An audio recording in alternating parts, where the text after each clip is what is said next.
జోయాస్ proprietary ayurvedic medicine అందమైన ఒత్తైన చుట్టూ జోయాస్తోనే సాధ్యం.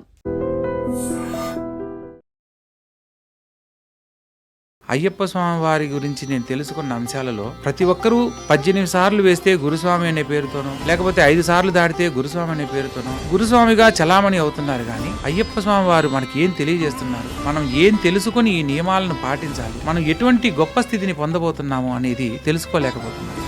భగవంతుని మీద భక్తితో ఎంతమంది చేస్తున్నారు అనేది ఎవరికి వాళ్ళు ప్రశ్నించుకోవచ్చు. ఏంటండి సంకల్పం అంటే ఏంటి? సంకల్పం అని అంటే భగవంతుని ఆరాధించడానికి మనకు 9 రకాల మార్గాలు ఉన్నాయి. ఈ 9 రకాల మార్గాలలో భగవంతుడిని ఎవరైనా దగ్గరవచ్చు.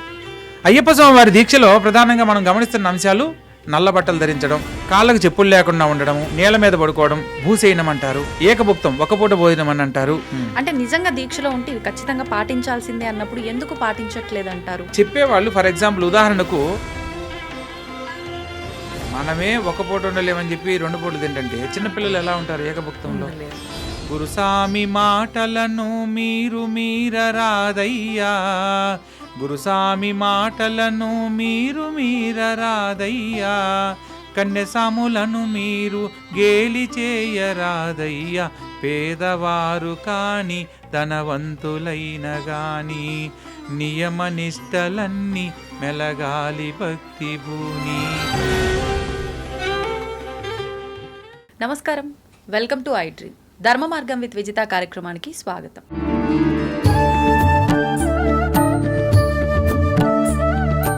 అయితే చాలామంది అయ్యప్ప స్వామి దీక్షలు వేసుకుంటూ ఉంటున్నారు. ప్రతి సంవత్సరము ఒక సంవత్సరం నుంచి ఇంకో సంవత్సరం మారే కొద్దీ అయ్యప్ప స్వామి భక్తులు, ముఖ్యంగా దీక్ష తీసుకునే భక్తులైతే ఎక్కువైపోతున్నారు.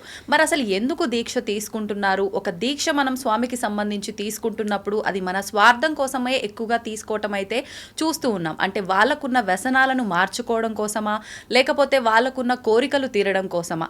ఏ విధంగా మనం దీక్ష తీసుకున్నప్పటికీ నిజంగా ఒక దీక్ష తీసుకుంటున్నాము అనంటే ముందర అసలు స్వామి గురించి తెలుసుకోవడము, ఆ దీక్ష నియమాల గురించి తెలుసుకోవడము ముఖ్యం. ఆ తీసుకున్న తర్వాత ఖచ్చితంగా మనం తెలుసుకున్న విషయాల గురించి మనం ఆచరించడము ఇంకా ప్రధానము.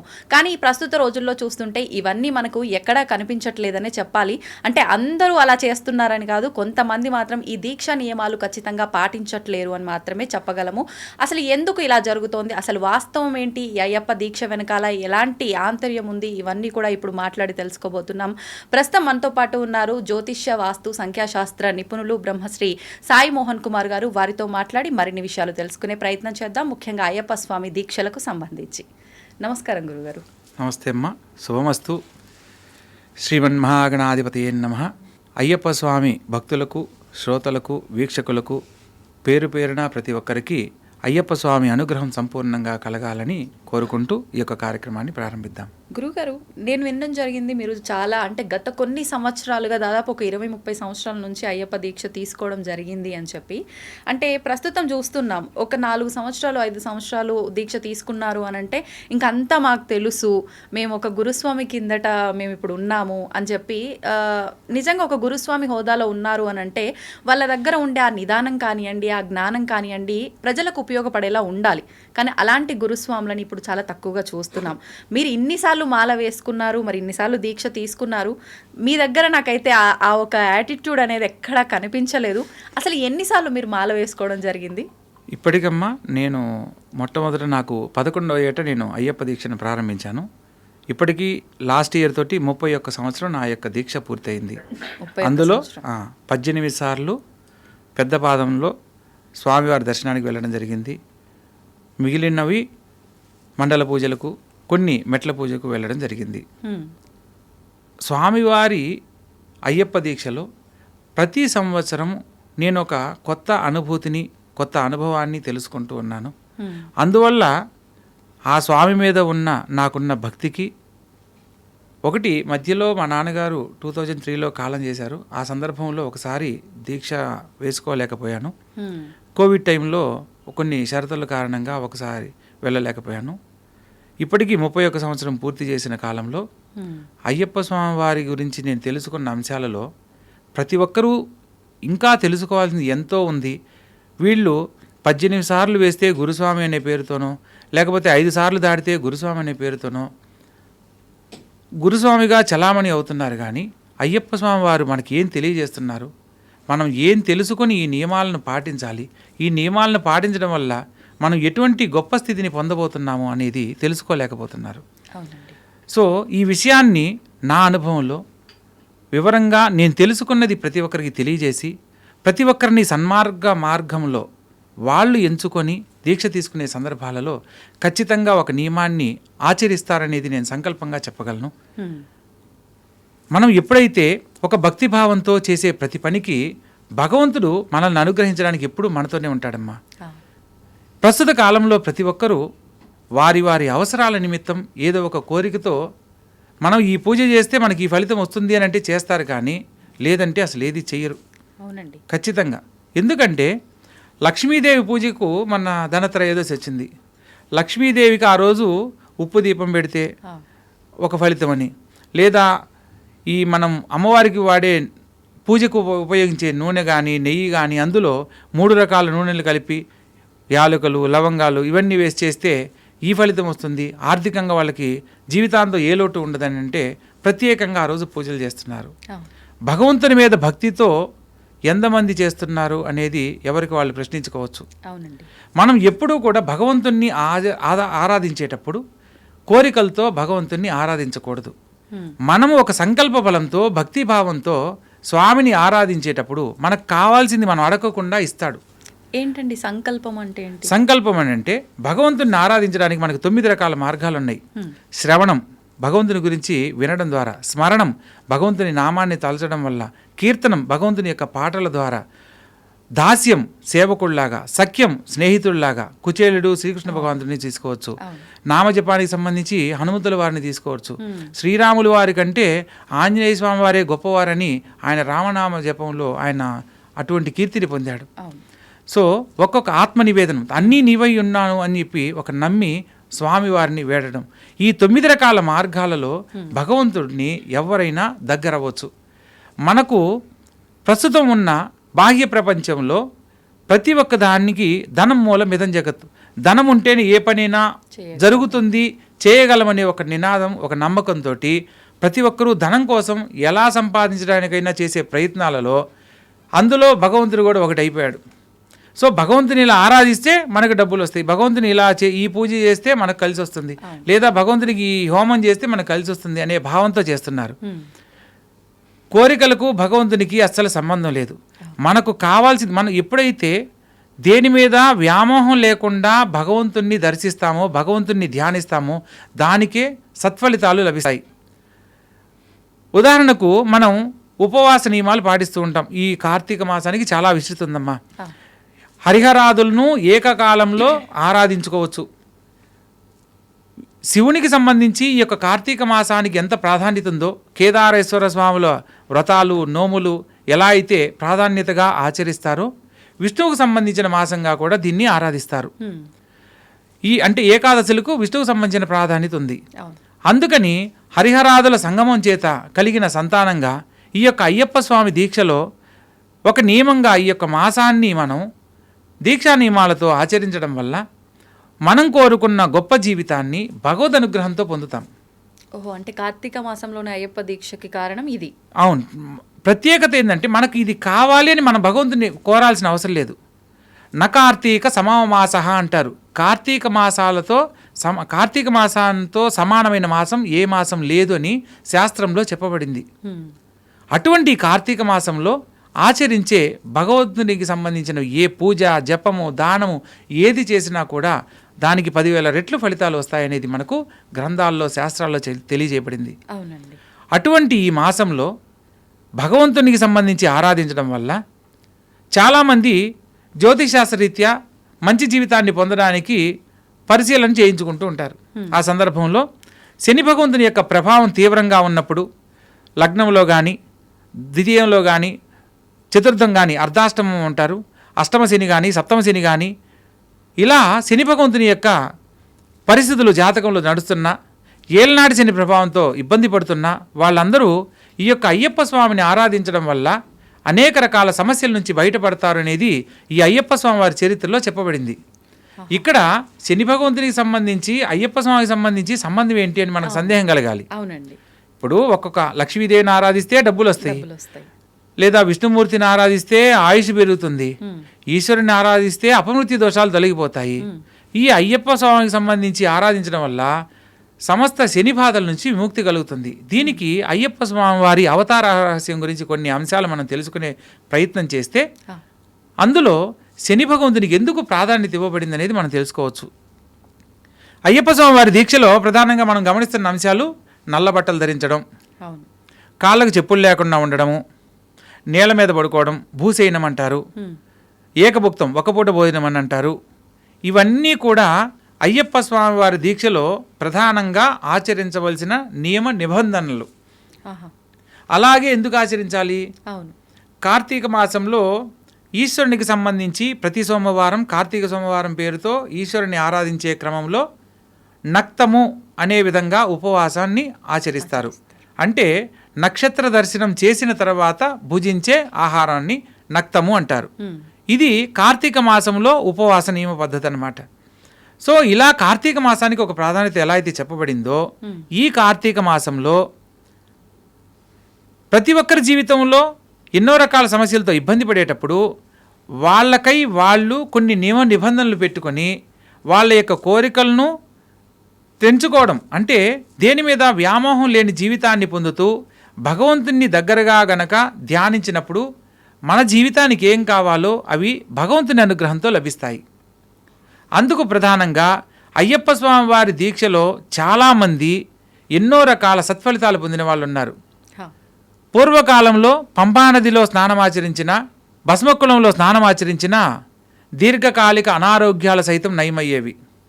మనం అయ్యప్ప స్వామి వారి పాత చరిత్రకు సంబంధించిన పుస్తకాలు గనక తెలుసుకునే ప్రయత్నం చేసిన, 40-50 సార్లు వెళ్ళిన గురుస్వాములుగా ఉన్న వాళ్ళను మనం ప్రశ్నించిన వాళ్ళ యొక్క అనుభవంలో వాళ్ళు చూసినవి మనం వివరంగా తెలుసుకోవచ్చు. స్వామివారి పూజకు మొత్తం అంతా కూడా తాంత్రిక విధానంలో జరుగుతుంది. అయ్యప్ప స్వామి పూజ మొత్తం తాంత్రిక విధానంలో జరుగుతుంది. ఎందుకనండి? ఇక్కడ మన సాంప్రదాయంలో మంత్రము, యంత్రము అనేది ఎంత ప్రామాణికమో అక్కడ తాంత్రికం అనేది, తంత్రశాస్త్రం అనేది అంత ప్రామాణికం అన్నమాట. మనం ఆచరించేది సాత్విక రూపంలో ఇదంతా దక్షిణాయనము, ఇట్లా ఇలాంటి పూజలు అంటుంటారు. మరి అవి తాంత్రికము అని అంటే దక్షిణాచారం కాదా? అంటే ఆచరించే విధానంలో తాంత్రిక పద్ధతిని ఆచరిస్తారనమాట. ముద్రల ద్వారా స్వామిని ఆవాహన చేస్తారు. మనకు మంత్రం అంటారు, మననాత్రాయితే ఇది మంత్ర అంటారు. ఒక అక్షరాన్ని పదే పదే చదివితే అది మంత్రం అవుతుంది. ఓం నమ శివాయ అనేది శివపంచాక్షరి మంత్రం, ఓం నమో నారాయణాయ అష్టాక్షరి మంత్రం. అట్లా ఒక్కొక్క భగవంతునికి సంబంధించి ఒక్కొక్క నామాన్ని మనం పదే పదే చదవడం వల్ల ఆ మంత్రం అనేది మంత్రంగా మారి దానికి ఒక విశిష్టత వల్ల ఆ మనిషి జీవితానికి ఏదైతే కావాలనో అవి సంపూర్ణంగా లభిస్తాయి.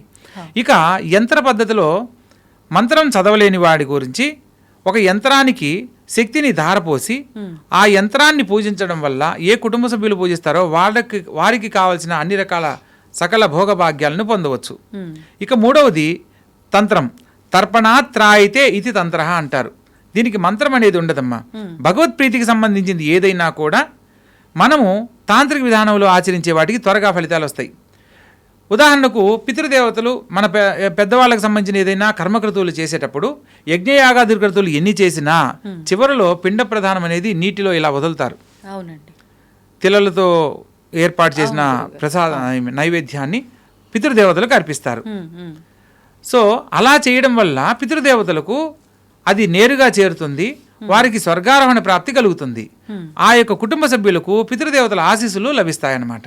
ఇక్కడ యజ్ఞయాగాది కృతులు ఎన్ని చేసినా చివరిలో తర్పణ సిద్ధాంతంలో ఆచరించిన విధానానికే ప్రాధాన్యత ఉంటుంది. ఇప్పుడు ఉదాహరణకు ఒక బ్రాహ్మణుడు నేరుగా వచ్చి దక్షిణ తీసుకున్నాడు అనుకోండి, అంటే వాయనం ప్రకారం మీరు ఇచ్చింది ఆయన తీసుకుంటున్నాడు అనుకోండి, మహా అంటే మీరు ఎంత ఇస్తారమ్మా దక్షిణ?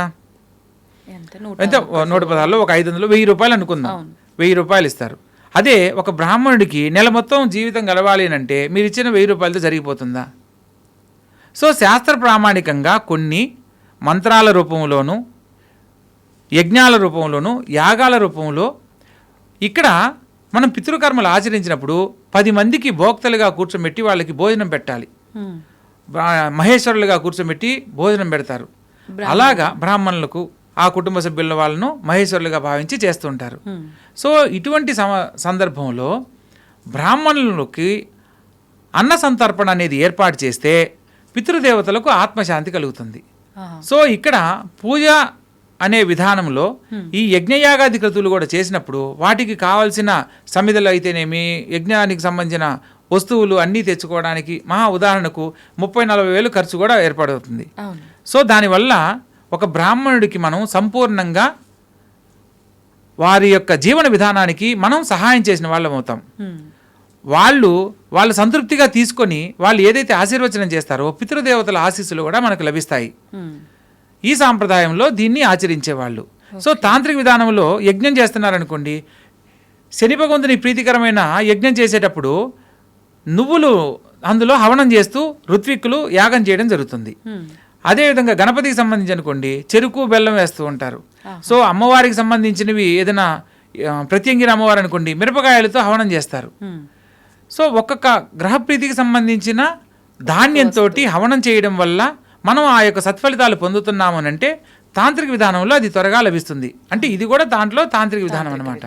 సో అట్లా అయ్యప్ప స్వామివారి పూజలన్నీ కూడా మంత్ర ఉచ్చారణ లేకుండా ముద్రలతోటి స్వామివారిని ఆవాహన చేయడము, స్వామివారికి చేయవలసిన షోడశ ఉపచారాలన్నీ ఆ పద్ధతిలో చేయడం జరుగుతుందన్నమాట. ఇది కేరళ సాంప్రదాయం. కానీ మీరు చెప్పినట్టుగా ముద్రల రూపంలో అంటే ఏమో ఎక్కడ చూసినట్టే అనిపించలే. అంటే ఇప్పుడు దీక్షలు తీసుకున్న అయ్యప్ప భక్తులు ఈ ముద్రల రూపంలో స్వామిని ధ్యానిస్తున్నట్టయితే ఎక్కడ చూసినట్టు అయితే మన కేరళలో ఉన్న అర్చకులు వేద పండితులు ఎవరైతే ఉన్నారో వాళ్ళని మనం పూజకు పిలిచి ఇక్కడ చేయించే విధానంలో వాళ్ళంతా ముద్రలతోనే చేస్తారమ్మా. ఇప్పుడు ఉదాహరణకు శివలింగ ముద్ర అంటారు. ఇది ఈ మధ్యలో శివలింగాకారము, ఈ చుట్టూ అయిందంటే ఇది పానవట్టం లాగా ఈశ్వరుని. అవునమ్మా, ఇది శివలింగం లాగా, ఇవి పానవట్టం లాగా. సో ఇలా ఈశ్వరుడి ముందు గనక మనం ధ్యానించినట్లయితే ఈశ్వర అనుగ్రహాన్ని త్వరగా పొందుతాం. లేకపోతే అనుగ్రహించడని కాదు, ముద్రల ద్వారా తాంత్రిక విధానంలో ఇది ఒక పద్ధతి. ఇప్పుడు మనం ఓం నమస్తే అస్తు భగవాన్ విశ్వేశ్వరాయ మహాదేవాయ త్రయంబకాయ త్రిపురాంతకాయ త్రికాలాగ్ని కాలాయ కాలాగ్ని రుద్రాయ నీలకంఠాయ మృత్యుంజయాయ సర్వేశ్వరాయ సదాశివాయ శ్రీమన్మహాదేవాయ నమః అంటే ఈశ్వరుణ్ణి మనం ఆధీనంలో స్వామివారిని ధ్యానిస్తూ స్వామివారిని మనం వేడుకోవడం. ఎప్పుడైతే ఒక భక్తిభావంతో ఈశ్వరుడు అక్కడ శివలింగం లేకపోయినా పర్వాలేదు, ముద్రల ద్వారా నువ్వు ఆ యొక్క స్థితిని పొందవచ్చు. మీరు రీసెంట్లీ ఒకటి మిరా ఏదో సినిమా వచ్చింది కదా, దాంట్లో కూడా గత జన్మకు సంబంధించిన కొన్ని తెలుసుకోవడానికి ముద్రలను ఆధారం చేసుకొని చేయడం జరుగుతుంది. అవునండి, అవును. సో అమ్మవారిని ఆరాధించేటప్పుడు యోని ముద్ర ఇట్లా రివర్స్లో ఇలా పెట్టి అమ్మవారిని ధ్యానిస్తారు. ఒక్కొక్క ముద్రకి ఒక్కొక్క ప్రాధాన్యత ఉంది. సో ఆ యొక్క సిద్ధిని త్వరగా పొందవచ్చు. ఇప్పుడు అంటే ఈ యొక్క ఆచరణ విధానంలో ప్రాంతీయతను బట్టి కొన్ని మార్పులు అనేవి జరుగుతుంటాయి అన్నమాట. ప్రధానంగా మనం ఇప్పుడు అయ్యప్ప స్వామి వారి దీక్షా నియమాలలో ప్రధానంగా నల్ల బట్టలు ధరించాలి, ఏకభుక్తం భుజించాలి, భూసేనం చేయాలి, పరస్త్రీని మాత అని సంబోధించాలి. ఈవెన్ తన కుటుంబ సభ్యులైనా కూడా స్త్రీ ధర్మంలో మాత అనే సంబోధిస్తూ పలకాలి. ఇవన్నీ నియమాలు ఎందుకు పెట్టారనంటే అయ్యప్ప స్వామి వారి చరిత్రలో ఒకానొక సందర్భంలో అయ్యప్ప స్వామి భక్తుడు శని భగవంతుని యొక్క బాధలతో ఇబ్బంది పడుతూ ఉంటాడు. ఆ సందర్భంలో అయ్యప్ప స్వామి ఎందుకు నాయన నువ్వు ఇలా భక్తుల్ని పట్టి పీడించడము అని చెప్పి అడగడం జరుగుతుంది. ఆ సందర్భంలో ఎవరెవరి విధి ధర్మం ప్రకారము నాకు ఇచ్చిన ధర్మాన్ని నేను ఆచరిస్తున్నాను స్వామి అని అంటాడనమాట. అంటే ఏంటి నీ ధర్మము అని అంటే, యముడు మనిషి కాలం చేసిన తర్వాత తనకు విధించాల్సిన శిక్షలకు ఆయన ఎటువంటి అధికారం కలిగి ఉంటాడో, ఒక మనిషి జీవితంలో శని భగవంతునికి సంబంధించిన ఒక సమయంలో నేను అతన్ని ఇబ్బంది పెట్టాలి అనేది నాకు నియమింపబడిన విధానం. అందులో ప్రామాణికంగా నేను చేసే పనులు కోటీశ్వరుడుగా ఉన్నవాడిని కటిక దారిద్ర్యంలోకి తీసుకొస్తాను. అదేవిధంగా 3 పూట్ల తినేవాడికి తిండి లేకుండా చేస్తాను. మంచి మంచి బట్టలు ధరించి గొప్ప జీవితాన్ని ఆనందంగా అనుభవించేవాడికి బట్టలే లేకుండా చేస్తాను. అంటే వాడి జీవితం మైలపడేలా చేస్తాను. లేదా కుటుంబంలో సంతోషంగా ఉంటే వాళ్ళ మధ్య తగువులు ఏర్పాటు చేస్తాను. దాంపత్య జీవితంలో ఆనందంగా ఉన్న వాళ్ళ మధ్య కొన్ని సమస్యలు తలెత్తేలా చేయగలను. ఇలా కొన్ని చెప్పడం జరుగుతుందన్నమాట. అయితే ఈ రోజు నుంచి నా భక్తుల జోలికి మీరు ఏనాటికి రాకూడదు అని చెప్పంటాడనమాట. అదేలా కుదురుతుంది స్వామి, నా ధర్మం ప్రకారం నేను ఆచరించే విధానంలో అదేలా కుదురుతుంది అని అన్నప్పుడు నీ మొదటి నియమం ఏంటి అని అంటాడు. ఇప్పుడు అన్ని రాజభోగాలు అనుభవించేవాడికి ఏమీ లేకుండా చేస్తాను అని అంటాడు. అంటే ఏమీ లేనివాడు ఎక్కడుంటాడు? వీధిని పాలై ఉంటాడు, లేదా వాడి గాలి, ఎండ, వాన, చలి అన్నీ సమానంగా ఉంటాయి. సో ఈ యొక్క కార్తీక మాసంలో విపరీతమైన చలి అనేది ఎక్కువగా ఉంటుంది. తనను తాను అంటే శిక్షించుకోవడం ఒక రకంగా. తెల్లవారుజామున బ్రహ్మముహూర్త సమయంలో లేచి చన్నీటి స్నానం ఆచరిస్తారు.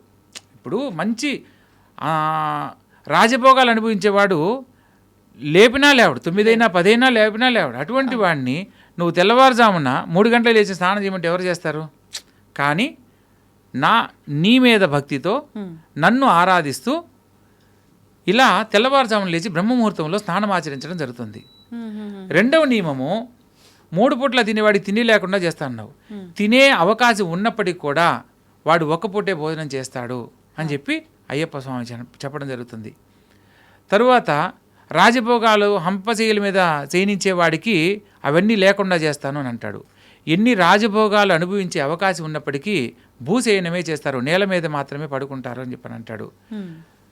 రాజభోగాలు అనుభవించేటప్పుడు మనం పాదరక్షలు రకరకాలుగా ధరిస్తాం, కానీ మనల్ని మనం శిక్షించుకోవడం అంటే రాళ్లలో నడవడమే.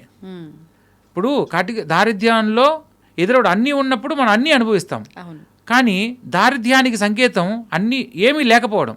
సో ఉన్నా కూడా వాటిని వదులుకోవడం, మనల్ని మనం శిక్షించుకోవడం. సో అలా పాదరక్షలు లేకుండా నడవడం చేస్తారు అని చెప్పని అయ్యప్ప స్వామి చెప్పడం జరుగుతుంది. ఆ తర్వాత దాంపత్య జీవితంలో గొడవలు ఏర్పాటు చేస్తానని అంటాడు.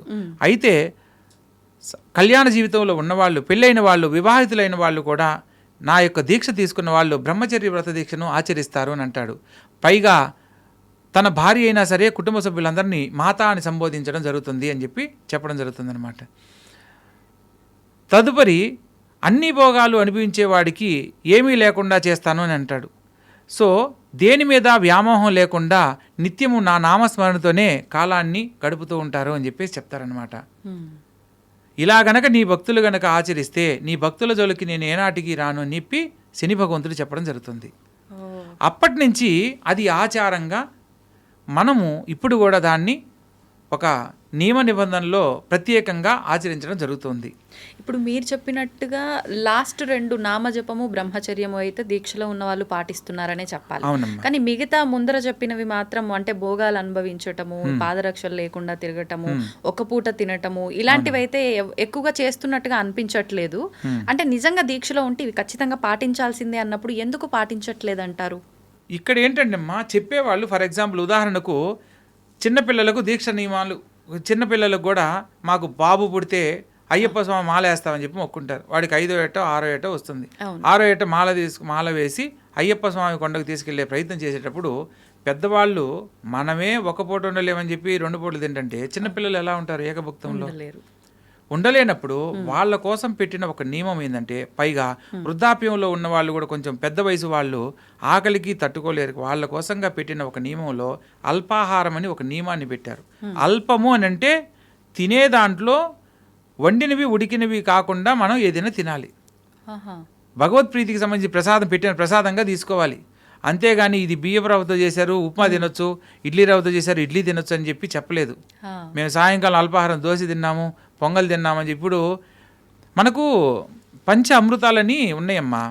పరమాన్నం బెల్లంతో చేసేవి, పాయసము, చిత్రాన్నము అంటే పులిహోర, దద్దోజనము, ఇవన్నీ అన్నంతో చేసేవి. ఇవి మహానైవేద్యాల కింద వస్తాయి. ఈ మహానైవేద్యాలను ఎప్పుడైనా పూజించవచ్చు అనేది చెప్పారు. అందుకని ఇప్పుడు ఏం చేస్తున్నారు? దీక్షలో ఉన్నప్పుడు మహానైవేద్యాలుగా వీటిని మనం ప్రసాదంగా తీసుకోవచ్చు. ఇప్పుడు అది అన్నమైనప్పుడు ఇప్పుడు రాత్రిపూట భజనలు పెట్టి చాలామంది ఏం చేస్తున్నారు? 18 రకాల ఐటమ్స్ పెడుతున్నారు. 18 మెట్లకు సంకేతాన్ని 18 పెట్టారు. అయ్యప్ప స్వామి మెట్లు 18 ఉన్నాయి కాబట్టి సరిపోయింది, లేకపోతే 57 అయితే 57 రకాలు చేసేవాళ్ళేమో. 18 రకాల ఐటమ్స్ చేయమని ఏ అయ్యప్ప స్వామి చెప్పలేదు, అయ్యప్ప స్వామి అవతరణ రహస్యంలో కూడా చెప్పలేదు. అల్పాహారం అని అంటే మీరు మితంగా భుజించినప్పుడు రేపు ఆ శబరిమల కొండ దీక్ష పూర్తయిన తర్వాత ఇరుముడి కట్టుకొని పయనించే సందర్భంలో శబరిమలను చేరే సందర్భంలో శరీరం తేలికవుతుంది అల్పాహారం తీసుకున్నప్పుడు. దానివల్ల కొండను సునాయాసంగా ఎక్కగలమని చెప్పడానికి పెట్టిన ఒక నియమమే తప్ప ప్రత్యేకంగా ఏమీ లేదు. అయితే ప్రస్తుత కాలంలో ఏం చేస్తున్నారు, ఉదయం పూట అల్పాహారంతో పూజిస్తున్నారు. మధ్యాహ్నం శాస్తాభిక్ష, మధ్యాహ్నం పూట చేసేదే శాస్తాభిక్ష. మధ్యాహ్నం పూట మాత్రమే మనం ఏకభుక్తం చెయ్యాలి అనేది శాస్త్ర నియమం, శాస్త్రంలో వివరంగా చెప్పబడిన అంశం అది. సంధ్యా సమయంలో భగవంతునికి పెట్టిన ప్రసాదాన్ని ప్రసాదంగా తీసుకొని అల్పంగా మితాహారంగా తీసుకోవచ్చు. అంతేగాని స్వామివారికి పెట్టిన ప్రసాదాల్లో మళ్ళా రాత్రిపూట 9 ఐటమ్స్ చేసి మళ్ళా 9 ఒక్కొక్కటి తినాలని, మళ్ళా స్వామి దీక్షలో ఉన్నారు ఆకలితో ఉండకూడదని ఇంకొద్దిగా ఎక్కువ పెట్టి, దీనివల్ల 3 పూట్ల పూజించినప్పుడు ఏమవుతుంది, రేపు కొండ ఎక్కేటప్పుడు అది అలసటకు కారణమవుతుంది, కొండ ఎక్కలేని పరిస్థితులు ఏర్పడతాయి. కానీ అంటే భగవంతుడు తినకుండా కడుపు మార్చుకొని పూజ చేయమని ఎక్కడ చెప్పలేదు అని అంటూ ఉంటారు కదా. నిజమేనమ్మా, అంటే ఇక్కడ మనం కొండను సునాయాసంగా ఎక్కాలి. ఇప్పుడు స్ట్రైట్గా ఉన్న రోడ్డును ఎంత దూరమైనా నడవగలం. కొండ ఎక్కేటప్పుడు మీరు గమనించండి, మీరు నేరుగా ఉన్న గదుల్లోకి నేరుగా వెళ్ళగలరు. మెట్లు ఎక్కేటప్పుడు కొద్ది మెట్లకే కొంత అలసట చెందడం జరుగుతుంది. శబరిమలలో మనకు 5 కొండలు 7 కిలోమీటర్లు ఉంటుంది. 7 కిలోమీటర్లు కొండ ప్రాంతాన్ని నడవాలి అంటే మన శరీరం ఎంత తేలిగ్గా ఉంటే అంత సునాయాసంగా ఎక్కడానికి అవకాశం ఉంటుంది. వాస్తవం. సో పూర్వము అంటే ఫస్ట్ టైం నేను దీక్ష తీసుకున్నప్పుడు 1993 ఆ ప్రాంతంలో, 92 ఆ ప్రాంతంలో ఈ స్వామివారి కొండకు వెళ్ళే దారి 6 అడుగులు మాత్రమే ఉండేది. చెట్టు యొక్క దొంగలు కట్ చేసి అడ్డలు నాటి అవి జారకుండా అవే మెట్లుగా ఉండేవి. వర్షాకాలంలో చాలా భయంకరంగా ఉండేది. అంటే జారి పడితే ఇటు లోయే అటు లోయే. ఇప్పుడన్నా కొన్ని సర్వీసెస్ అన్ని గవర్నమెంట్ ఏదో కొన్ని ప్రొవైడ్ చేస్తూ ఉంది వసతులన్నీ. ఒకప్పుడు అసలు ఏమీ లేవు. మనము ఇరుముడిలో బియ్యం వేసేదానికి ఒక ఆంతర్యం ఉంది. ఏంటండి అది?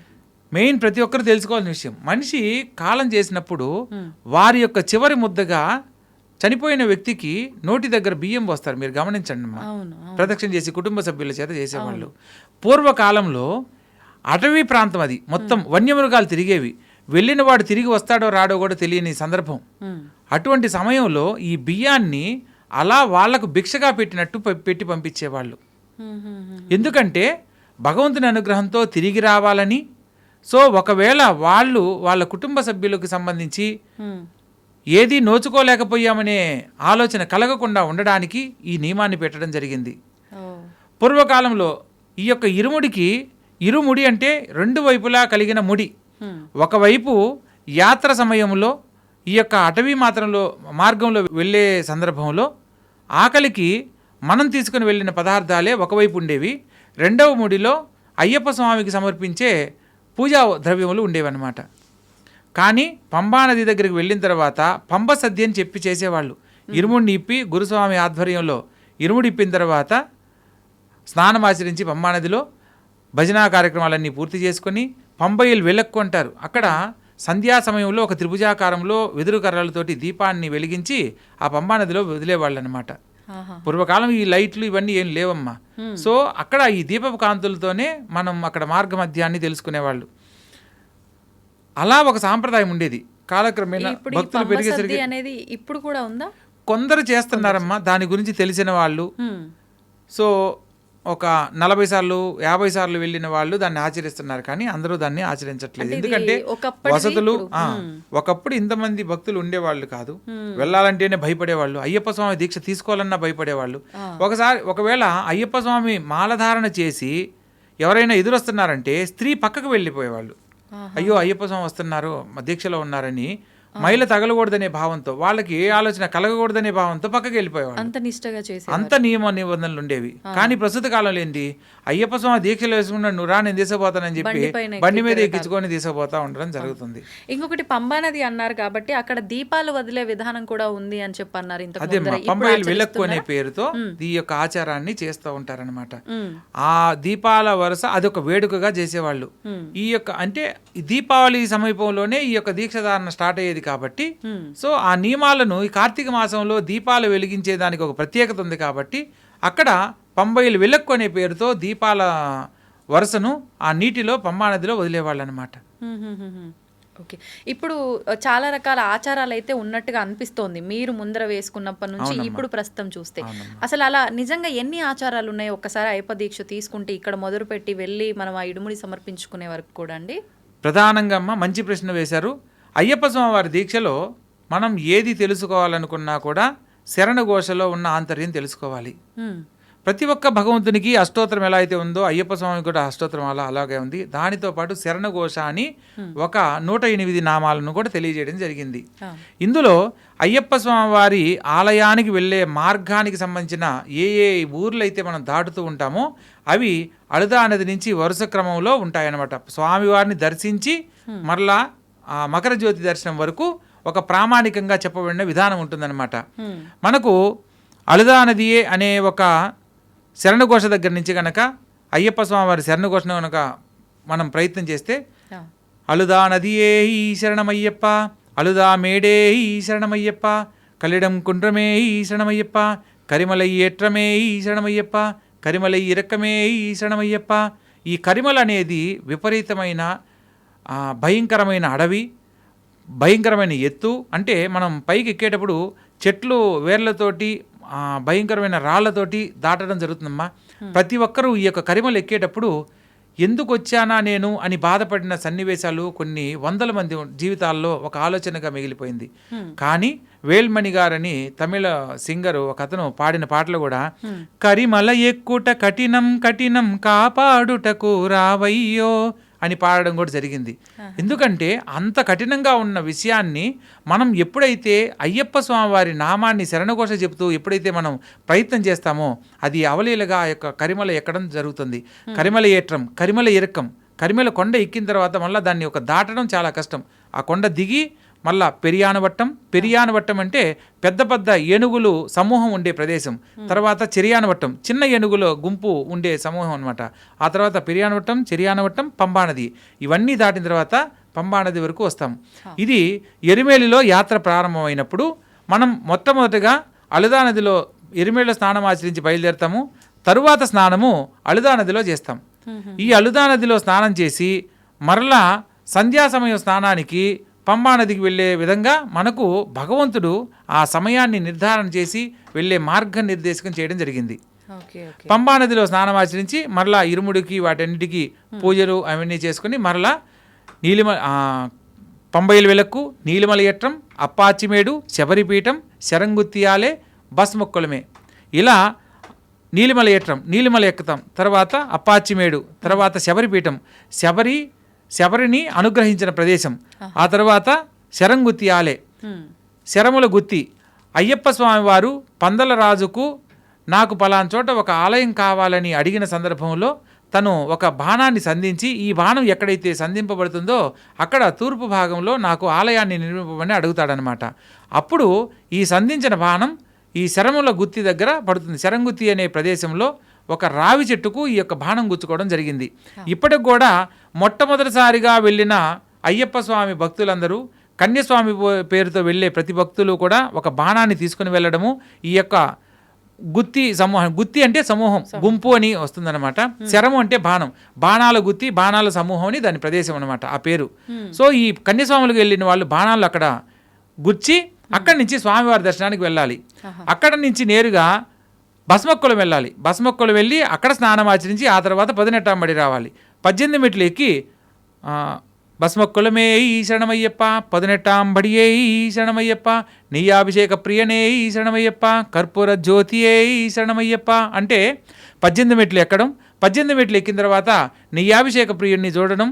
ఆ చూసిన సందర్భంలో ఆ తర్వాత కర్పూర హారతిస్తారు. కర్పూర జ్యోతిగా స్వామిని దర్శించడం, మకర జ్యోతి జ్యోతి స్వరూపుడుగా ఆయన్ని దర్శించిన తర్వాత మకర జ్యోతియే ఈ శరణమయ్యప్ప అని మకర జ్యోతి దర్శనం స్వామివారి గర్భాలయానికి ఆపోజిట్లో పన్నమ్మడ మేడు మీద మన ఈ యొక్క స్వామివారి జ్యోతి దర్శనాన్ని మనం దర్శించడం జరుగుతుంది. ఇది ఈ నియమాన్ని ఎవ్వరూ కూడా ఈ యొక్క శరణఘోష తెలుసుకున్న వాళ్ళు తప్పలేరనమాట. కరెక్ట్గా దాన్ని అనుసరిస్తూ వారు స్వామివారిని దర్శించి విశేషంగా మరలా తిరిగి రావడానికి అవకాశం ఉంటుంది. ఈ ప్రామాణికంగా శరణఘోష చెప్పడం జరిగిందనమాట. అయితే నమస్కార శ్లోకాలలో మనం ఇక్కడ తెలుసుకోవాల్సిన విషయం ఏంటంటే భూతనాథ సదానంద సర్వభూత దయాపర రక్ష రక్ష మహాబాహో శాస్తే తుభ్యం నమో నమః అని చదువుతాం. అసలు భూతనాథుడు ఎవరు, హ్మ్. అయ్యప్ప స్వామి ఎవరు, మణికంఠుడు ఎవరు, ధర్మశాస్త్ర ఎవరు అని అయ్యప్ప స్వామి వారి దీక్ష తీసుకున్న ప్రతి ఒక్కరికి ఏర్పడవలసిన సందేహం. అంటే ఇవన్నీ ఒక స్వామికే సంబంధించిన పేర్లుగా అందరము భావిస్తున్నాం కాదా అండి? కాదమ్మా, ఒక్కొక్క అవతారానికి సంబంధించిన పేర్లలో ఏర్పడిన నామం అన్నమాట. ఉదాహరణకు ప్రథమ గణాలకు అధిపతిగా గణపతిని, దేవగణాలకు అధిపతిగా సుబ్రహ్మణ్యేశ్వర స్వామిని, భూతగణాలకు అధిపతిగా భూతనాథుణ్ణి నియమించడం జరిగింది. అయ్యప్ప స్వామి వారి అవతార రహస్యంలో మొట్టమొదటిగా ఆయన పిలువబడిన పేరు భూతనాథుడు. భూతనాథుడు తర్వాత ధర్మశాస్త్రగా అవతరణ జరిగింది. ధర్మశాస్త్ర అవతరణలో ఆయనకు 2 భార్యలు, పూర్ణాంబ, పుష్కలాంబ.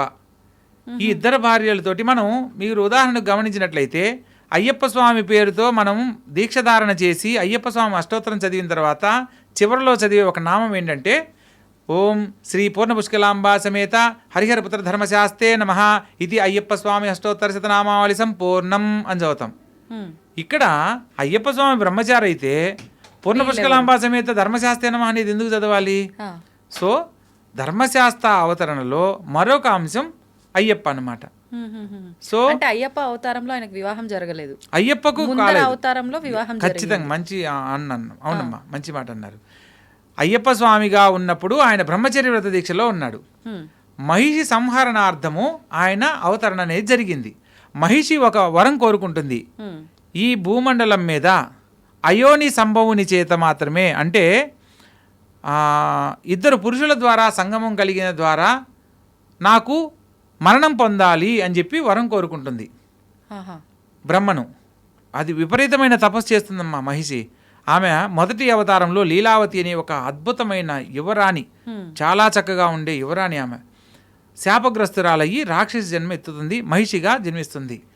ఈ మహిషిగా ఉన్నప్పుడు దేవతలకు సంబంధించిన అంశాలలో విపరీతమైన విద్రోహాలు చర్యలు చేస్తూ ఒక భగవంతుని అంశతో జన్మించిన వారి చేత మరణం పొందాలి. ఆమె కోరుకున్న వరంలో అయితే మరణం అనేది ప్రతి ఒక్కరికి ఖచ్చితంగా జరిగి తీరుతుంది, దీంట్లో మరణం లేకుండా ఉండడం అనేది జరగదు అని చెప్పి బ్రహ్మదేవుడు చెప్పిన సందర్భంలో 2 మగవాళ్ళ ద్వారా సంతానం కలిగితే ఆ సంతానం ద్వారా నాకు మరణం కలగాలి అని చెప్పి కోరుకుంటుంది. తదాస్తు అంటాడు బ్రహ్మ, ఆలోచించి తదాస్తు అని అంటాడు. తర్వాత మహిషి గర్వంతో విర్రవీగుతూ స్త్రీ సంయోగం లేకుండా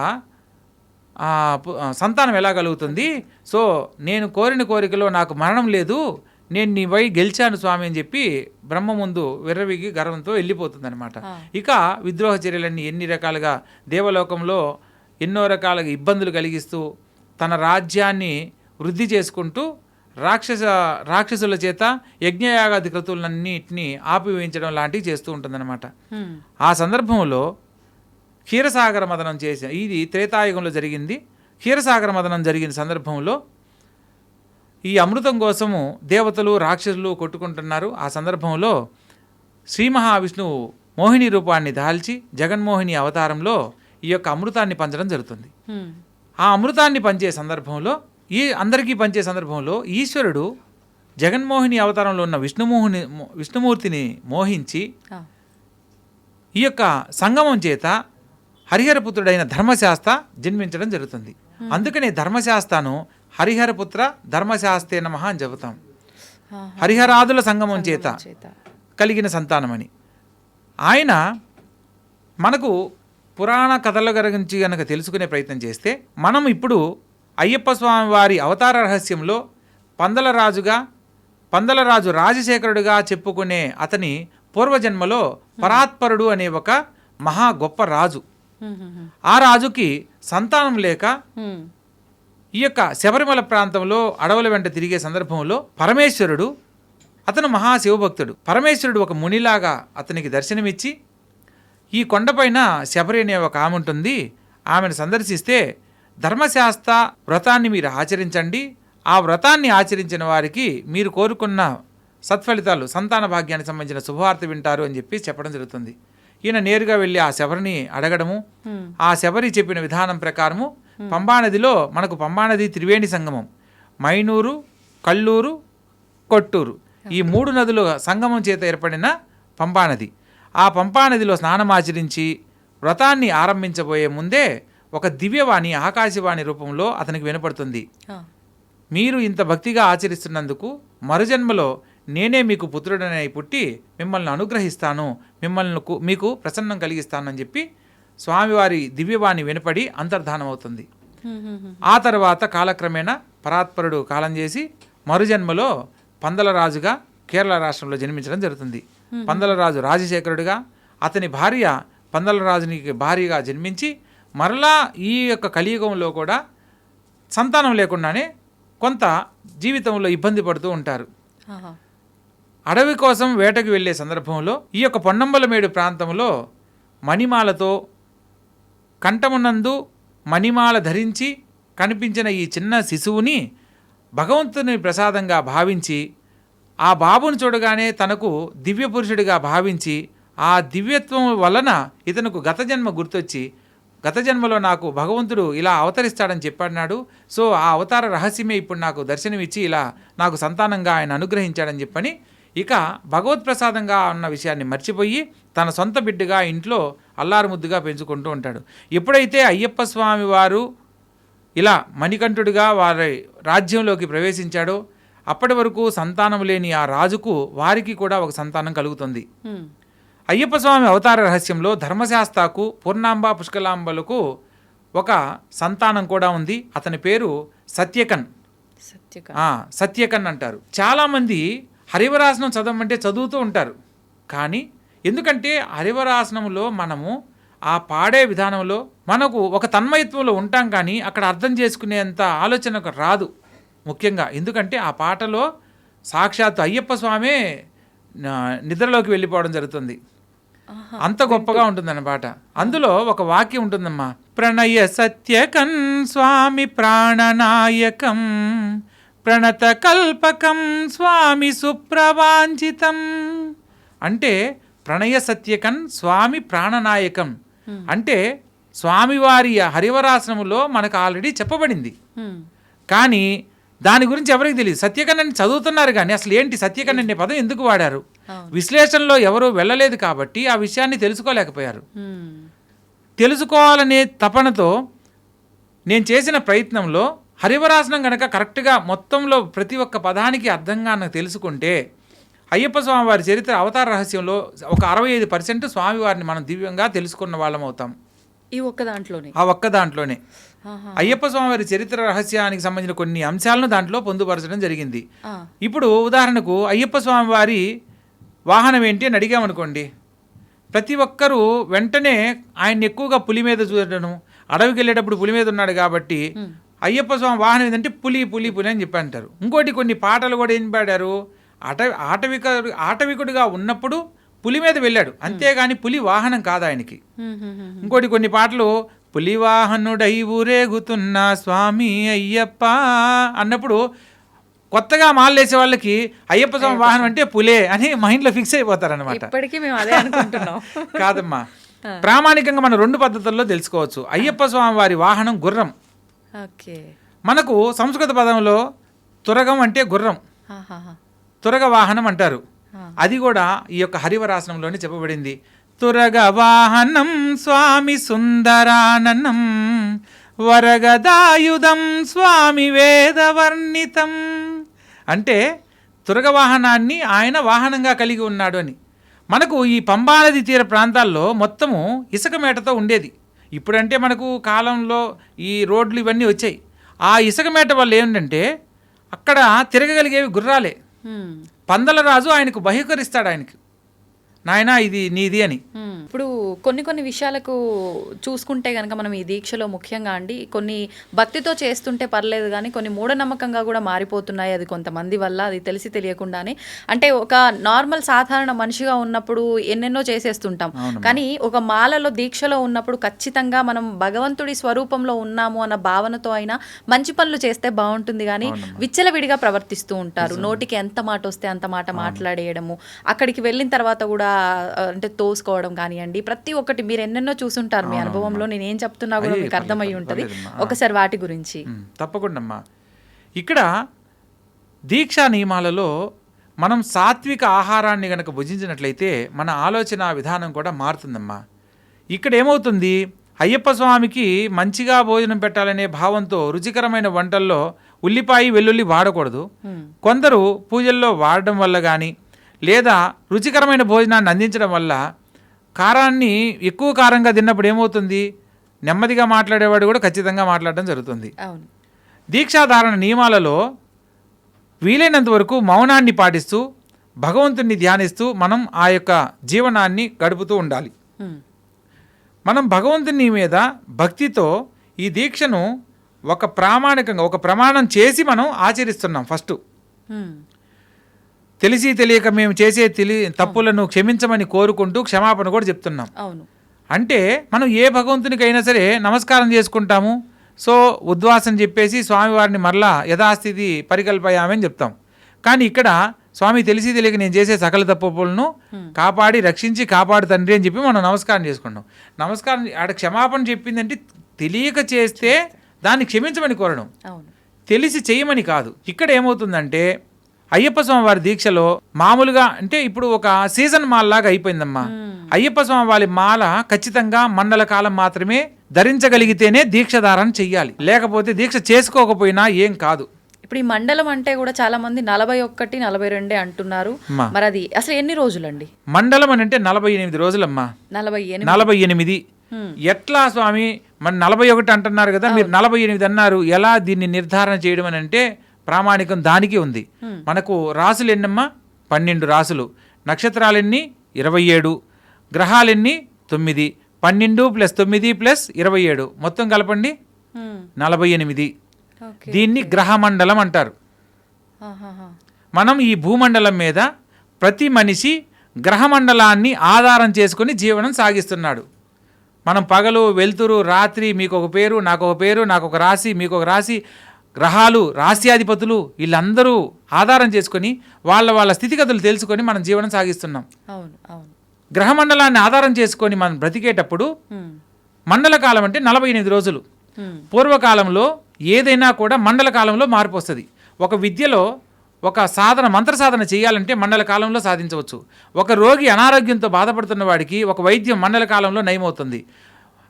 ఏదైనా ఒక విద్య నేర్చుకోవాలనుకున్నా, ఒక మంత్రానికి సంబంధించిన పట్టు సాధించాలన్నా, ఏదైనా ఒక సిద్ధిని పొందాలన్నా మండల కాలంలో ఏదైనా సాధించగలం.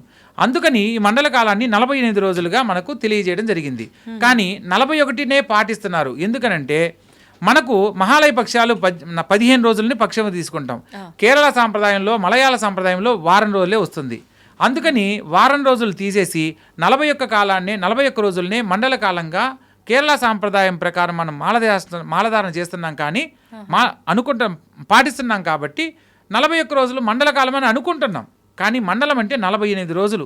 ఖచ్చితంగా 48 రోజులు దీక్ష తీసి 49వ రోజు నువ్వు ఇరుముడి కట్టుకున్నప్పుడు అది మండల దీక్ష పూర్తవుతుంది. అంతేగాని మాలలు వేసుకోవడానికి నాకు టైం కుదరదు స్వామి, నేను అర్ధమండలం వేస్తాను, నేను కాలు మండలం వేస్తాను, నేను 11 రోజులు వెళ్ళి ఇరుముడి కట్టుకొని నేను అయ్యప్ప స్వామిని చూస్తానంటే అయ్యప్ప స్వామి నిన్ను మాలేసుకొని రమ్మని అయితే చెప్పలేదు.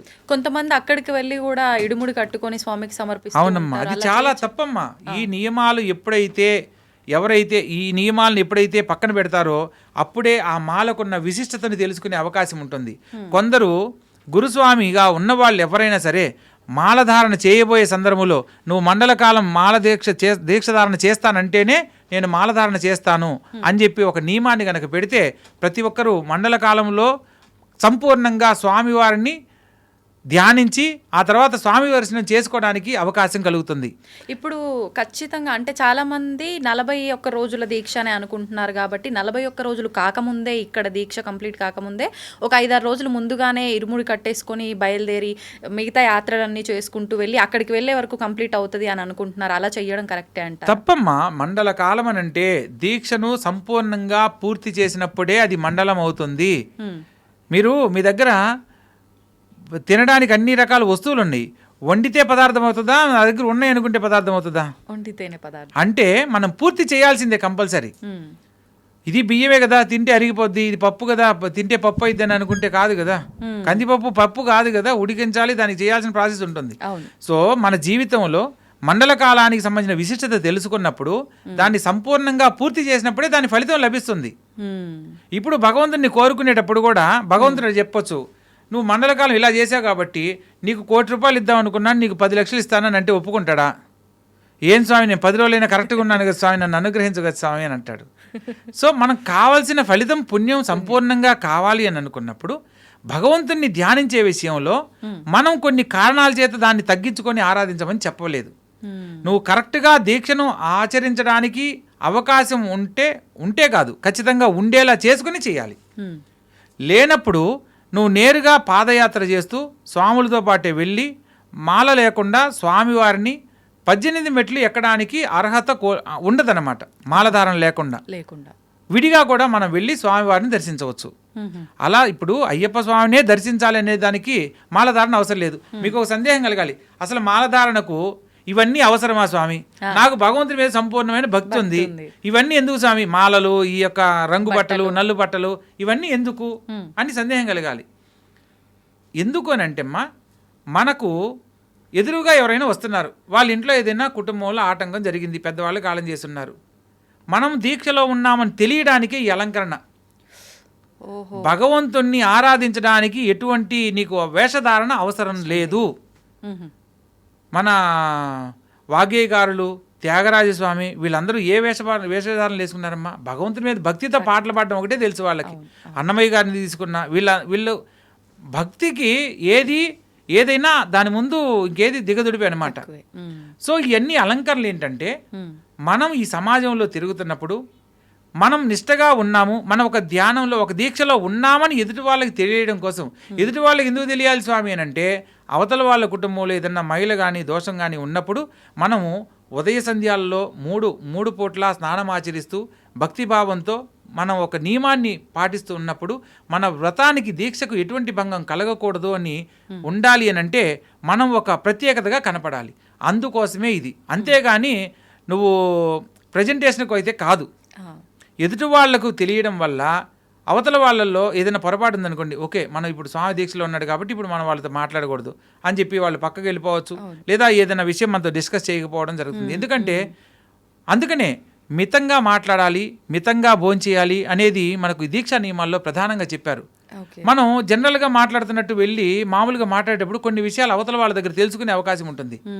మనం భగవంతుని యొక్క భక్తితో నామస్మరణ చేస్తూ ఉన్న సందర్భంలో మనకు మిగతా విషయాలతో మనకు పని లేదు. అప్పుడు ఏమవుతుంది, నీ దీక్షలో ఎటువంటి ఆటంకాలు కలగవు. అవును. సో ఇక్కడ అయ్యప్ప స్వామి వారి దీక్షా నియమాలలో ప్రధానంగా పాటించవలసింది ఇవన్నీ వేషధారణలన్నీ కూడా కొన్ని ప్రామాణికంగా మన దీక్ష పూర్తయ్యేంత వరకు ఆటంకం కలగకుండా ఉండడానికి చెప్పడానికి ఒక సాంప్రదాయం మాత్రమే. ఇప్పుడు ఈ దీక్షలో ముఖ్యంగా నలుపు రంగు వస్త్రాలే ఎక్కువగా చూస్తూ ఉంటాం. కానీ మనం ఇందాక మాట్లాడుకున్నప్పుడు మీరు చెప్పింది అక్కడ తెలుపు రంగు వస్త్రాలు కూడా ధరిస్తారని, ఇక్కడ కూడా కొంతమంది వేరే రంగు వస్త్రాలు ధరించడం కూడా మనం చూస్తూ ఉంటాము. అంటే ఎవరి ఇష్టం వచ్చినట్టు వాళ్ళు ఏ రంగైనా అలా వేసుకోవచ్చు. అట్లా ధరించడానికి అయ్యప్ప స్వామి మాలే అని పెట్టాల్సిన అవసరం లేదు. ఇక్కడ ఫస్ట్ అసలు ఈ దీక్షా నియమాలలో ఎంతమంది దేవుళ్ళున్నా ప్రామాణికంగా మొట్టమొదటిగా ఒక దీక్ష అనేది ప్రారంభమైంది అయ్యప్ప స్వామి వారి దీక్షకు సంబంధించింది. నల్ల బట్టలు ధరించే సాంప్రదాయం అక్కడి నుంచి వచ్చింది. ఆ తర్వాత ఇప్పుడు వెంకటేశ్వర స్వామి మాల, అమ్మవారి మాల, శివుడి మాల, వెంకయ్య స్వామి మాల, రకరకాలు ఏ దేవుడికి ఆ మాలలో పెట్టారు. ప్రతి దేవుడికి ఇరుముడి సాంప్రదాయాన్ని పెట్టారు. అది చాలా తప్పు. లేదు, ఇరుముడి సాంప్రదాయం అనేది అయ్యప్ప స్వామి వారి కథలో చెప్పబడిన ఒక అంశం మాత్రమే. ఈ యొక్క ఇప్పుడు అలాగే ప్రతి దేవుడికి ఒక్కొక్క మాల వేస్తున్నారు, అక్కడికి కూడా ఇరుముడి కట్టుకొని వెళ్తున్నారు. సో ఇరుముడి సాంప్రదాయంలో ఉన్న ఆంతర్యం ఏంటి తెలియాలి కదా. ఫస్ట్ మనం ఇరుముడిలో టెంకాయలో నేతిని పోస్తాం, దాని అంతా ఆంతర్యం ఏంటి? మనం మండల దీక్ష పూర్తయిన తర్వాత ఈ యొక్క ఇరుముడిలో నేతిని నింపి స్వామివారికి, అయ్యప్ప స్వామి నెయ్యాభిషేక ప్రియుడు, నెయ్యాభిషేక ప్రియనే శరణమయ్యప్ప అంటాం. అంటే స్వామివారిను బాలమణికంఠుడుగా పట్టబంధ ఆసనంలో ఆయన ఎటువంటి ఆ యోగ స్థితిలో ఎక్కడా కూడా నిస్సహాయతగా ఉండడనమాట. అంటే ఎంతసేపు కూర్చున్నా కూడా అలసట లేకుండా ఉండే ఆసనము పట్టబంధ ఆసనం. మామూలుగా మనం ఇట్లా కాళ్ళు దొంతి కూర్చున్నప్పుడు ఆటోమేటిక్గా ఓపెన్ అయిపోతాయి, అంటే విడిపోతాయి, ఇట్లా ఫ్రీగా అయిపోతాం. పద్మాసనం వేసుకొని ఎక్కువసేపు కూర్చోలేం. అటువంటప్పుడు పట్టబంధాసనం అంటే ఇలా దొంతి కూర్చున్నప్పుడు కాళ్ళకి ఒక పట్టబంధం ఉంటుందన్నమాట. అది ఆ మోకాళ్ళ దగ్గర అది కట్టినప్పుడు కాళ్ళు విడిపోవు. నువ్వు అలా ఎంతసేపు అయినా కూర్చోగలవు. ఆహాహా. సో పాతకాలంలో ఏదైనా పెద్దవాళ్ళు ఒక గ్రామ సభలో జరిగేటప్పుడు పెద్దవాళ్ళు ఇలా కూర్చొని రెండు చేతులు కట్టుకొని కూర్చుంటారు. అవును, వాళ్ళు ఎంతసేపు 3 గంటలు కాదు 5 గంటలు కాదు ఎంతసేపు అయినా కూర్చునేవాళ్ళు. కూర్చునేవారు. సో అలా చేతులు పట్టుకొని కూర్చోకుండా చిన్ముద్ర అంటారు. ఇలా భగవంతుడు వీడి భక్తుడు సత్వ రజ తమో గుణాలు ఎప్పుడైతే ఈ 3 గుణాలను వదిలేస్తాడో భక్తుడు భగవంతుడికి దగ్గర అవుతాడు. ఈ విషయాన్ని తెలియజేయడానికి చిన్ముద్ర పేరుతో అయ్యప్ప స్వామివారి ముద్ర తెలియజేస్తుంది. ఆ ఆసనంలో స్వామివారు కూర్చొని ధ్యాన ముద్రలో ఉంటారు. ప్రతి ఒక్కరు కూడా మీరు ఏదైనా ఒక పని చేస్తున్నప్పుడు ఇలా మీరు జస్ట్ మనసులో ఒక పనిని సంకల్పంగా చెప్పుకొని మీ మనసులో ప్రశాంతంగా ఒక 5 నిమిషాలు 10 నిమిషాలు మనసులో మీ కోరికను మనసులో తలుచుకొని ప్రశాంతంగా కూర్చుంటే ఆ పనిలో ఎక్కడా ఆటంకం లేకుండా పూర్తవుతుంది. అదే చిన్ముద్ర. మీరు ఏదైనా మనసులో ఉన్న సంకల్పం ఏదైనా నెరవేరుతుంది. అంత విశిష్టత కలిగిందనమాట. కాబట్టి ఆ స్వామివారు అలా ఆసనంగా కూర్చొని మా సమస్త భక్తజనుల యొక్క కోరికలు తీర్చే స్వామిగా మనకు ఆరాధ్య దైవం అయ్యాడు. సో అటువంటి స్వామివారిని మనం దర్శించేటప్పుడు కొన్ని నియమ నిబంధనలు ఆచరించాలి. ఇక్కడ స్త్రీని కూడా మనకు 12 ఏళ్ల లోపల అదే తను యుక్త వయసుకు రాకముందు లేదా పీరియాడిక్ ఇష్యూ అంటే మెచ్యూరిటీ అనేది తనలో ఈ ఋతుస్రావం అనేది ఆగిపోయిన తర్వాత మాత్రమే భగవంతుని దర్శించడానికి అవకాశం ఉంది అని ఒక నియమం కూడా చెప్పబడింది. ఎందుకంటే అయ్యప్ప స్వామి వారు ధ్యానముద్రలో ఉంటారు. అవును. ఈ యొక్క ధ్యానంలో ఉన్నప్పుడు బ్రహ్మచర్య వ్రత దీక్షలో మైల అనే దాని వల్ల తపోభంగం కలుగుతుంది. అలా కలగకూడదు అంటే స్త్రీ కూడా దీక్ష తీసుకోవచ్చు. కాకపోతే స్త్రీకి ఋతుక్రమం అనేది ఒక శరీరంలో ఒక భాగంగా వాళ్ళు ఒక సమస్యను ఎదుర్కొనేటప్పుడు ఈ యొక్క శబరి కొండలు కానీ నీలిమల కొండలు కానీ విపరీతమైన వేడికి సంబంధించిన కొండలు. సో ఏ స్త్రీ అయినా సరే తనకు ఋతుక్రమం అనేది ఒక సమయాన్ని పాటించే అవకాశం ఉన్నప్పటికి కూడా ఈ యొక్క కొండల మీద నడిచేటప్పుడు ఏ సందర్భంలో అయినా సరే వారి యొక్క శరీర ఉష్ణోగ్రత పెరిగినప్పుడు ఋతుస్రావం జరగడానికి అవకాశం ఉంటుంది. అప్పుడు మనం ఒక భక్తితో దీక్షా నియమాలను ఆచరిస్తూ స్వామివారి దర్శనానికి వెళ్ళేటప్పుడు అది అక్కడ దోషం అవుతుంది. కాబట్టి సో ఋతుక్రమానికి సంబంధించిన సమయంలో పూర్తిగా నిషిద్ధం చేయడం జరిగింది. అయ్యప్ప స్వామి వారి పూజలు ఎక్కడ జరుగుతున్నా లేదా ఇప్పుడు నేను దీక్ష తీసుకున్నాను, నేను నా కుటుంబ సమేతంగా భార్య సమేతంగా కూర్చొని ఈ పూజను నేను అయ్యప్ప స్వామి పూజలో ఆమెకు కూడా అవకాశం కల్పించాలి.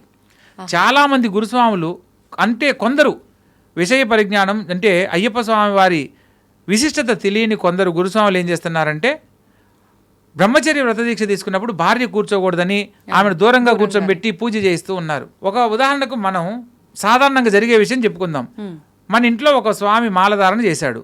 ఆ స్వామికి ఉదయాన్నే పూజ చేసుకోవాలంటే ఇల్లు శుభ్రపరచుకోవాలి. శుభ్రపరచుకోవాలంటే ఆ ఇంటి ఇల్లాలు ఉన్నవాళ్ళు చేయాలి, స్త్రీ చేయాలి. వండి పెట్టాలంటే నైవేద్యం చేయాలంటే స్త్రీ కావాలి, లేదా మధ్యాహ్నం భోజనం కావాలంటే స్త్రీ చేయాలి. తనకి ఏం కావాలన్నా పూజకు సంబంధించిన వస్తువులు కానీ ఇంటిని శుభ్రపరుస్తూ ఇతను మండల కాలం ఉంటే మండల కాలం నువ్వు తలస్నానం చేసేదానికి నువ్వు దీక్ష తీసుకున్నావు. కానీ ఆమె నీకోసం తలస్నానం చేసి ఇంటిని శుభ్రపరిచి రెడీ చేయాలి. ఆమె ఏ దీక్ష తీసుకోకపోయినా ఇంట్లో నీకోసం అన్ని చేస్తున్నప్పుడు శబరిమల కొండను దర్శించే అవకాశం ప్రస్తుతం లేనప్పుడు పూజలు కూర్చునే అవకాశం కల్పించాలనేది మనకు శాస్త్రంలో చెప్పబడింది.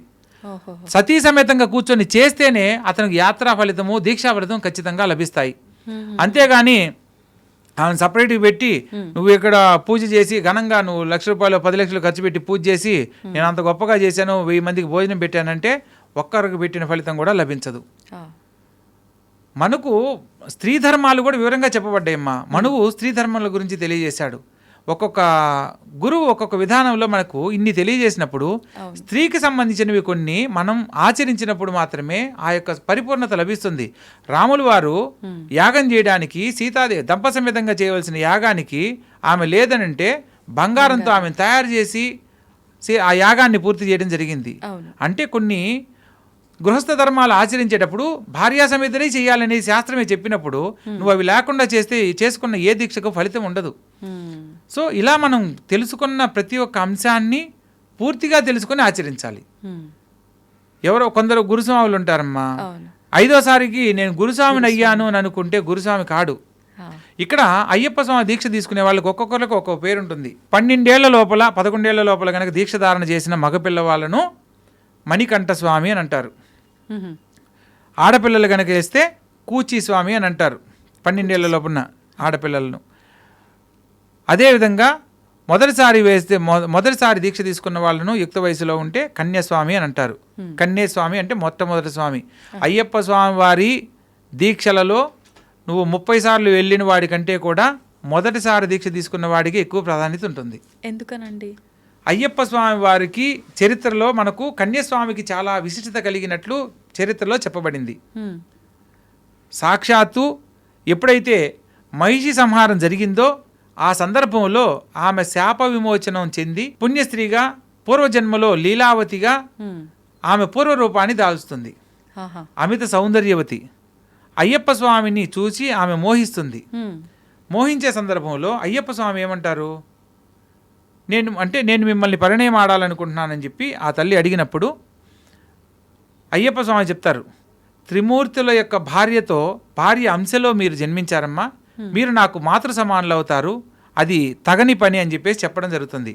అయినా కూడా ఆమె కోరిక కొరకు, అంటే ఎన్నో భక్తులు ఏది కోరినా అనుగ్రహిస్తాడు అనేది ఈయనకున్న పేరులో ఆమె కోరిన కోరికకు అయితే ఒక షరతు మీద చెప్తాడు. మ్మ్.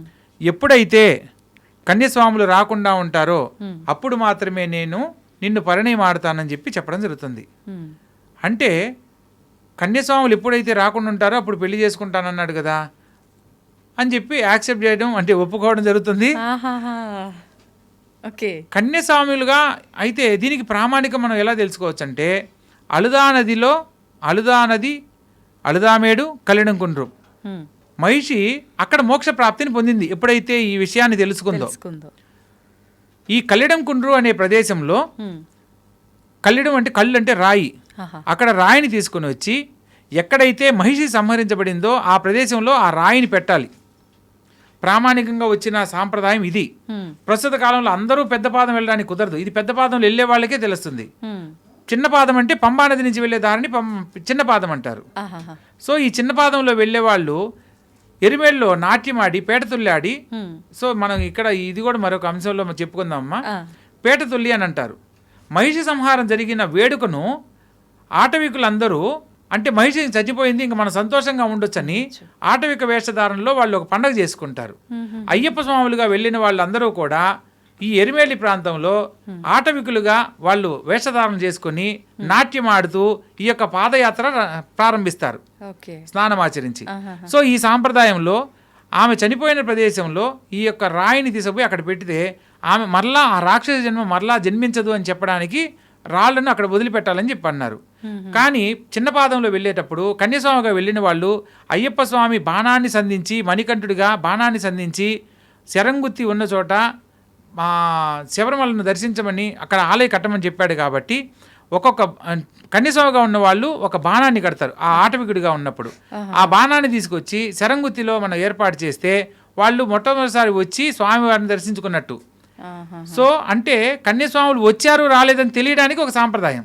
ఓకే. అలా చేస్తేనే అలా వచ్చినట్టు కన్యస్వాములు లెక్క. మాత్రమే ఆడ బాణాలు గుస్తారు, ఇంకెవరు రెండోసారి మూడోసారి వాళ్ళు చేయడానికి లేదు. అంటే ఇప్పుడు వెళ్ళిన ప్రతి కన్యస్వామి అలా చేస్తున్నారా? ప్రతి స్వామి అలా చేస్తారు, చెయ్యాలి, అది రూల్. అందుకే అంటే ఒక దగ్గర 10 మంది చేరి అయ్యప్ప స్వామి దీక్ష తీసుకున్నారంటే ఖచ్చితంగా ఒక కన్యస్వామి ఉండాలని ఆలోచిస్తూ ఉంటారు ఎక్కువగా. అవునమ్మా, ఇది అంతే, దాని వెనకాల అంతే. దాని వెనకున్న ఆంతర్యం ఇదే. ఓకే, అయితే ఇక్కడ కన్యస్వాములు మనం ఫస్ట్ లో చెప్పుకున్నప్పుడు కన్యస్వామి ఎక్కువ కష్టాలు పడతాడనే విషయం కూడా చర్చుకున్నాం. అవునండి. ఎందుకనంటే ఇలా కన్యస్వామి రావడం వల్ల మనకు మకర విలకు అంటే ఈ మకర జ్యోతి దర్శనంలో స్వామివారి జ్యోతి దర్శనం అయిపోయిన తర్వాత 3 రోజులు అమ్మవారిని వేడుకగా అలంకరించి మంజుమాతగా అమ్మవారిని పిలుస్తారు.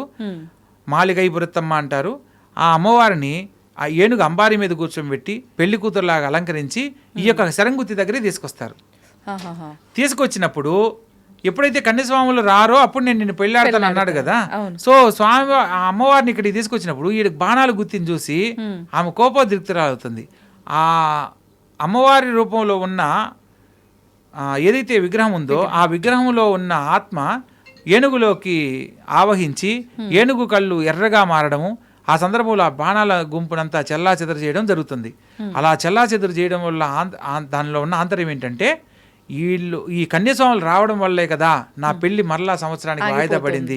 సో అందుకని ఈ కన్యస్వాముల యొక్క వ్రతభంగాన్ని కలిగించాలని ఆమె భీష్మించుకున్నది. ఎవరైతే కన్యస్వామిగా ఉంటారో వాళ్ళ ఆలోచనలను తప్పుదోవ పట్టేలా చేస్తుంది. అంటే ఇప్పుడు నేల మీద పడుకోవాలి, సో వాడికి అవకాశం లేక మంచం మీద పడుకునేటట్టు చేయడం, లేదా వాళ్ళ మనసులో స్త్రీ అనే ఆలోచన రాకూడదు, స్త్రీ గురించి చెడుగా ఆలోచన రాకూడదు, కానీ యుక్త వయసులో ఉన్నప్పుడు వాళ్ళ మీద ఆలోచన కలిగేలా చేయడం. ఆలోచన కలిగేటప్పుడు ఏమవుతుంది, మధ్యలో వ్రతాన్ని ఆపేయచ్చు, వాడు ఏదైనా నిర్ణయం తీసుకోవచ్చు. సో ఇటువంటి ఆలోచన గురుస్వామి ఆధ్వర్యంలోనే నిద్రించాలి అని చెప్పిన నియమం కూడా అదే. గురుస్వామి పక్కన ఉన్నాడు అనుకోండి, ఇవన్నీ ఆలోచనలు కలగవు, పక్కన గురువు ఉన్నాడని. ఒంటరిగా ఉండకూడదని చెప్పేది అందుకనమాట కన్యస్వాములను. సో కన్యస్వాములు ఆచరించిన విధానాలను కొన్ని తెలియజేయడం జరిగింది. ఇప్పుడు ఆలోచనలు మాత్రమేనా, ప్రమాదాలు కూడా జరుగుతూ ఉంటాయా ఇటువంటి ప్రమాదాలు అంటే అవి వాళ్ళు చేసిన కొన్ని పరిస్థితుల కారణంగా జరుగుతాయి, కానీ భగవంతుణ్ణి ఆరాధిస్తే మరణమే సంభవిస్తుందంటే ఎవరో మాలల జోలికి కూడా వెళ్ళరమ్మా. నేను పలానా చోటికి మొక్కున్నాను, పోయాను, అట్లా వెళ్ళిన దగ్గర నుంచి నాకు బాగలేదని అంటారు. అది మీరు చేసిన పొరపాటు వల్ల జరిగింది, కానీ అయ్యప్ప స్వామి వాళ్ళ దీక్ష వల్ల కాదు. ఇప్పుడు దీక్షా నియమాలలో మనం తప్పు చేస్తున్నప్పుడు మనకు ప్రతి విషయం మన మనసు చెప్తూనే ఉంటుంది, అరే నువ్వు ఇలా చేయడం తప్పు రా అని. అప్పుడే నిర్ణయం తీసుకున్నప్పుడు ఆ సమస్య నుంచి బయటపడే మార్గం కూడా ఉంటుంది. అరే నేను ఇలా చేయకూడదని చెప్పి భగవంతుని ఆలయానికి వెళ్ళడము, లేదా గురువు దగ్గరికి వెళ్ళి కొన్ని విషయాలు తెలుసుకునే ప్రయత్నం చేయడము, లేదా స్వామివారి శరణఘోష కంటిన్యూ చదువుకుంటడము కనుక చేస్తే ఏదైతే చెడు ఆలోచన ఉందో దాన్ని పోగొట్టుకునే అవకాశం కూడా ఉంటుందన్నమాట. సో ఇట్లా మనం ఒక్కొక్క అంశంలో స్వామివారి అవతార రహస్యాన్ని తెలుసుకుంటే మనం ఇంకా తెలుసుకోవాల్సింది ఇంత ఉందా అనేది అనిపిస్తుందమ్మా. ఎవరు కూడా నేను గురుస్వామి అని చెప్పుకోడు.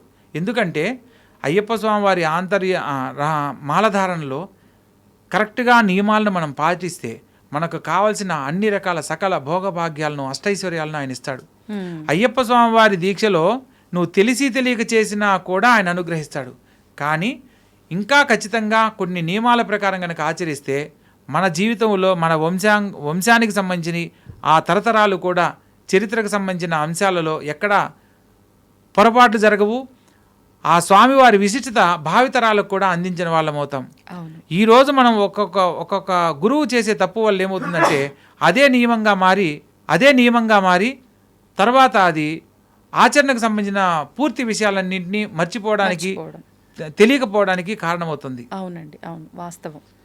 నిజంగానే మీరు చెప్పింది వాస్తవం. అంటే ఒక ఆచారాన్ని ఒకరు ఒక రకంగా మార్చేసేసరికి ఇంకా ఇదే ఆచారమేమో అనే ధోరణిలో అంతా కూడా వ్యవహారం జరిగిపోతూ ఉంటుంది, ముందుకెళ్తూ ఉంటుంది. అదేవిధంగా చాలా సంతోషంగా ఉందండి. చాలా చాలా సందేహాలన్నీ కూడా నివృత్తి చేయడం జరిగింది మీరు. అంటే మీరు ముందరే అన్నట్టుగా మీ 31 సంవత్సరాల దీక్ష అనుభవంలో నిజంగా మీరు చాలా తెలుసుకున్నారు. అవన్నీ కూడా కొంతవరకే మాకు తెలియజేశారని అనిపిస్తోంది. మరొక మంచి ఎపిసోడ్లో మరిన్ని విషయాలు మీతో మాట్లాడాలని కోరుకుంటున్నానండి. ధన్యవాదాలు. శుభస్య శీఘ్రం శుభం భూయాత్. అయ్యప్ప స్వామి అనుగ్రహం ప్రతి ఒక్కరికి కలగాలని కోరుకుంటున్నాను. ఇక్కడ అయ్యప్ప స్వామి వారి దీక్షలో చివరిగా తెలియజేయవలసిన విషయం ఏంటంటే, చాలామంది కన్యస్వాములను కొద్దిగా ఇబ్బంది పెట్టడం, భోజన సమయంలో మీరు ఇంతే తినాలి, పెట్టినంత తినాలని ఇబ్బంది పెడుతూ ఉంటారు. కొందరు గురుస్వాములు అంటే మీరు చెప్పేది నేనేది తినేది, నాకు తెలుసు నియమాలు అని కన్యస్వాములు గురువుల్ని మాట్లాడడం అనేది చేయకూడదు. దీనికి ఒక చిన్న పాట రూపంలో కూడా చెప్పడం జరిగింది. గురుస్వామి మాటలను మీరు మీరరాదయ్యా, గురుస్వామి మాటలను మీరు మీరరాదయ్యా, కన్యసాములను మీరు గేలి చేయరాదయ్యా, పేదవారు కాని ధనవంతులైన గాని నియమనిష్టలన్నీ మెలగాలి భక్తి భూని అని చెప్పడం జరిగింది. అంటే మనం దీంట్లో చిన్న పెద్ద తారతమ్య భేదాలు ఏదీ లేకుండా అయ్యప్ప దీక్షలో అందరూ సమానమనే భావంతో ప్రతి ఒక్కరిని ఎదుటివారిని అయ్యప్ప స్వామిగా భావించి స్వామి అని సంబోధించాలి. ఎదుటివారితో మాట్లాడే సందర్భంలో వినయంతో విధేయతతో మాట్లాడాలని నేను వినయంగా తెలియజేస్తున్నాను. అయ్యప్ప స్వామి వారి ప్రతి ఒక్క దీక్ష చేసిన ప్రతి ఒక్కరికి శుభం కలగాలని మనస్ఫూర్తిగా కోరుకుంటూ సర్వే జనా సుఖినో భవంతు. శుభం భూయాత్. And for more videos, please subscribe to iDream. Please subscribe to iDream. Please subscribe iDream. And please subscribe to iDream. For more videos, subscribe to iDream. please like, share and subscribe to the channel. Congratulations, iDream. Subscribe to iDream. Subscribe to iDream. So subscribe to iDream Media. iDream ki iDream team andarki huge congratulations. Please subscribe iDream Media. Please subscribe to iDream. Subscribe iDream. Please subscribe to iDream. iDream అంటే నా కళల ఛానల్ను subscribe చేసుకున్న నోరు తిరుగుతలేదు, మీరైతే గంట గుర్తు కొట్టండి. For more such videos, please subscribe to iDream. Subscribe to iDream. Please subscribe to iDream. Please subscribe iDream Media. Please do subscribe to iDream. Please subscribe to iDream Media. For best entertainment and information, please subscribe iDream. And don't forget to subscribe to iDream.